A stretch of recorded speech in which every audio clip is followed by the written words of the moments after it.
Assalamualaikum warahmatullahi wabarakatuh. Pada pembahasan kali ini kita akan bahas tentang bab terakhir, energi dan sistem kehidupan. Nah, minggu depan sudah ulangan harian ya. Nah, energi diperoleh dari sumber energi. Satuan energi itu joule. Nah, pengertiannya untuk energi adalah kemampuan untuk melakukan suatu kerja atau suatu usaha. Berdasarkan bentuk energi dibedakan menjadi beberapa. Ada energi potensial, energi kinetik, energi mekanik, energi kimia, energi cahaya, ada energi bunyi, ada energi listrik, ada energi tadi bunyi sudah disebutkan energi nuklir. Nah, bentuk-bentuk energi yang pertama ada energi potensial, yakni energi yang dimiliki suatu benda karena kedudukan atau ketinggiannya. Jadi setiap benda yang punya ketinggian pasti punya energi potensial. Kalau benda tersebut ada di atas tanah atau tidak punya ketinggian, maka energi potensialnya 0. Rumusnya EP atau energi potensial sama dengan massa dikali gravitasi dikali ketinggian. Adapun untuk energi kinetik timbul karena ada benda yang bergerak yang memiliki kecepatan. Kalau bendanya diam, energi kinetiknya 0. Rumusnya energi kinetik sama dengan setengah dikali massa dikali kecepatan dikuadrat. Selanjutnya kita ke contoh soal. Rumusnya tadi sudah dijabarkan, massa dikali gravitasi dikali ketinggian. Nah, soalnya sangkar burung bermassa 2 kg diletakkan pada ketinggian 2 meter. Jika gravitasinya 10 meter per sekon kuadrat, berapa energi potensial sangkar burung tersebut? Nah, diketahui, ditulis di sini apa yang diketahui? 2 kg. Ingat kalau kilogram berarti massa, M sama dengan 2 kg. Nah, selain itu apa yang diketahui? Di sini ada ketinggian 2 meter. Ketinggian di sini simbolnya H, berarti H sama dengan 2 meter. Nah, selain tadi yang diketahui di sini ada gravitasi bumi. Gravitasinya adalah 10 meter per sekon kuadrat. Tulis G sama dengan M per S kuadrat. Nah, sekarang yang ditanyakan, yang di sini yang ditanyakan energi potensial, berarti DIT sama dengan EP tanda tanya. Tulis rumusnya, EP sama dengan massa dikali gravitasi dikali ketinggian. Nah, ingat, kita langsung kalikan saja. Massa sudah diketahui, berapa tadi massanya?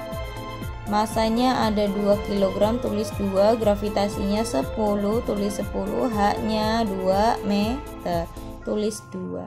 Nah, langsung kalikan saja, 2 dikali 10, 20 dikali 2, EP sama dengan 20 dikali 2 itu 40. EP satuannya joule, tulis joule. Berarti energi potensial pada sangkar burung 40 joule. Sangat mudah sekali. Selanjutnya contoh soal energi kinetik. Rumusnya sudah ditulis. Kita langsung ke soal. Sebuah kelapa yang bermassa 2 kg jatuh dengan kecepatan 30 meter per sekon. Berapa energi kinetik? Diketahui. Apa yang diketahui? Massa 2 kg, berarti M sama dengan 2 kg. Apalagi yang diketahui? Di sini ada kecepatan. Ingat, kecepatan simbolnya V sama dengan 30 M per S. Nah, udah tuh. Apalagi yang diketahui? Udah nggak ada. Kita langsung ditanyakan DIT. Yang ditanyakan adalah berapa energi kinetik, berarti EK tanda tanya. Kita tulis dulu rumusnya. EK sama dengan 1/2 dikali massa dikali V kuadrat atau kecepatan di kuadrat. Kita tulis 1/2 dikali M-nya 2 kg, tulis 2. Nah, V-nya atau kecepatannya 30. Ingat, di kuadrat ya. Nah, 1/2 dikali 2 dikali kuadrat kan dikali angka yang sama, berarti 30 dikali 30. 1/2 dikali 2, 30 kali 30 900. Nah, sama dengan 1/2 dikali 2 dikali 900 1800. 18 bisa dibagi 2, coret-coret jadi 9. 1 dikali 900 900 joule. Berarti energi kinetik pada kelapa tersebut sama dengan 900 joule. gitu. Nah, selanjutnya ada yang disebut dengan energi mekanik, merupakan penjumlahan antara energi kinetik dan energi potensial gitu. Nah, selain itu ada yang disebut dengan energi kalor, yakni energi dari gerakan zat yang menimbulkan panas, contoh sinar matahari, api, atau panas bumi. Energi kimia merupakan energi dari proses kimia. Energi listrik, energi yang terdapat pada listrik. Energi nuklir, energi yang tersimpan dalam inti atom suatu unsur, contoh ledakan bom atom. Nah, selanjutnya ada sumber energi, merupakan segala sesuatu yang menghasilkan energi. Panas matahari merupakan sumber energi utama di kehidupan. Nah, sumber energi dibagi jadi dua, ada yang dapat diperbarui, artinya tidak akan pernah habis. Nah, ada yang tidak dapat diperbarui atau bisa saja habis di masa depan. Dapat diperbarui, contoh panas matahari, air, dan biogas. Yang tidak dapat diperbarui ada minyak bumi, batu bara, gas alam. Ketiganya merupakan bahan bakar fosil yang berasal dari tumbuhan dan hewan yang terkubur jutaan tahun yang lalu. Nah, diambilnya dengan proses pertambangan untuk industri listrik atau kehidupan kita sehari-hari gitu. Sumber energi lain ada PLTA atau pembangkit listrik tenaga air, itu mengandalkan energi potensial dan kinetik, memanfaatkan waduk, air terjun, dan tenaga ombak. Nah, energi angin memanfaatkan tenaga angin untuk menggunakan kincir angin untuk mengubahnya jadi energi listrik, dan ada juga yang disebut energi tidal. Lalu ada yang disebut dengan hukum kekekalan energi, berbunyi energi tidak dapat diciptakan atau dimusnahkan, tetapi energi dapat diubah ke dalam bentuk lain. Nah, ada juga konversi energi atau pengubah energi dari suatu bentuk ke bentuk lain. Contoh, energi kimia menjadi energi listrik. Ada aki dan batu baterai. Energi listrik menjadi energi panas. Ada setrika, ada hair dryer. Energi listrik menjadi energi gerak. Ada blender, kipas angin, mesin cuci. Energi cahaya jadi energi kimia. Ada fotosintesis. Energi listrik menjadi energi cahaya. Ada lampu listrik, bohlam, dan lain-lain. Energi potensial jadi energi listrik. Contoh, PLTA. Nah, di sini makanan sebagai sumber energi, ada karbohidrat. Fungsinya sebagai sumber energi, cirinya yang mengandung karbohidrat itu bisa membuat kenyang, karena 1 gram karbohidrat sama dengan 4 kilokalori.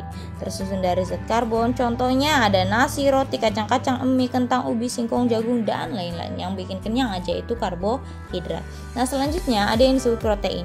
Fungsinya membangun sel tubuh untuk pertumbuhan bagus, mengganti sel-sel yang rusak, meningkatkan daya tahan tubuh, membentuk enzim dan hormon. Banyak sekali untuk fungsi protein. Nah, untuk contoh makanan-makanan sendiri yang mengandung protein, diantaranya ada protein nabati berasal dari tumbuhan, kedelai, kacang hijau, kacang tanah, dan protein hewani itu berasal dari hewan, ada daging, ikan, telur, keju, susu, dan lain-lain. Nah, yang utama lainnya ada lemak. Fungsinya sebagai sumber energi, cadangan makanan, menjaga suhu tubuh, pelarut vitamin A, D, E, dan K. Makanan yang mengandung lemak diantaranya alpukat, coklat, minyak kelapa, telur, ikan, kacang, minyak zaitun, susu, dan lain-lain. Nah, 1 gram lemak sama dengan 9 kilokalori. Lebih besar ya dari karbohidrat itu. Jadi makanya kita kenapa sih kalau makan gorengan kadang suka kenyang gitu ya. Itu dikarenakan lemak juga memiliki kandungan kalori yang juga lebih besar daripada kalori karbohidrat gitu.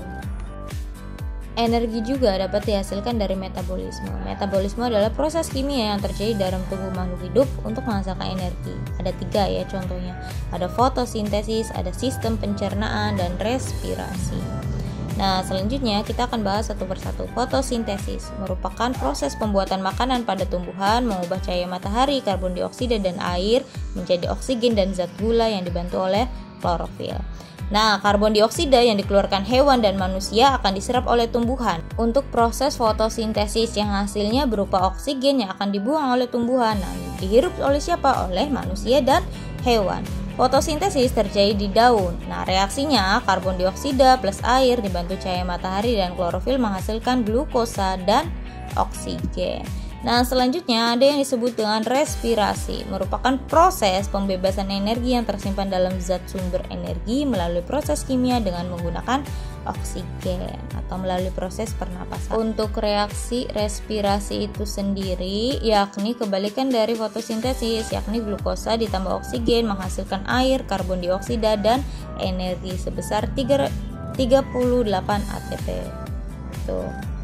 Nah, selain respirasi ada sistem pencernaan. Nah, tadi kan sudah membahas bahan makanan. Nah, makanan yang masuk dalam tubuh akan mengalami perombakan molekul dari yang besar menjadi yang lebih sederhana. Perombakan ini akan menghasilkan sejumlah energi. Nah, berarti karbohidrat tadinya berupa karbohidrat yang besar akan diubah menjadi glukosa yang lebih kecil, protein menjadi asam amino, ataupun lemak diubah menjadi gliserol atau asam lemak. Zat diserap di bagian usus halus di bawah aliran darah menuju hati, sebagian menuju sel dan jaringan. Jika kandungan glukosa dalam darah tinggi akan diturunkan atau dikeluarkan hormon insulin yang dikeluarkan oleh pankreas. Nah, yang terjadi jika seseorang itu kurang protein dan kurang karbohidrat, biasanya ada penyakit yang disebut dengan busung lapar atau hungeroedema. Ada dua jenis busung lapar, ada kwashiorkor itu yang buncit dan ada juga yang maramus yang sangat kurus terlihatnya gitu. Biasanya di negara-negara yang berkembang kayak Afrika itu masih banyak yang menderita busung lapar. Oke kawan-kawan, sekian pertemuan hari ini, kurang dan lebihnya mohon maaf. Terima kasih atas perhatian, jangan lupa dirangkum. Wassalamualaikum warahmatullahi wabarakatuh. Bye bye.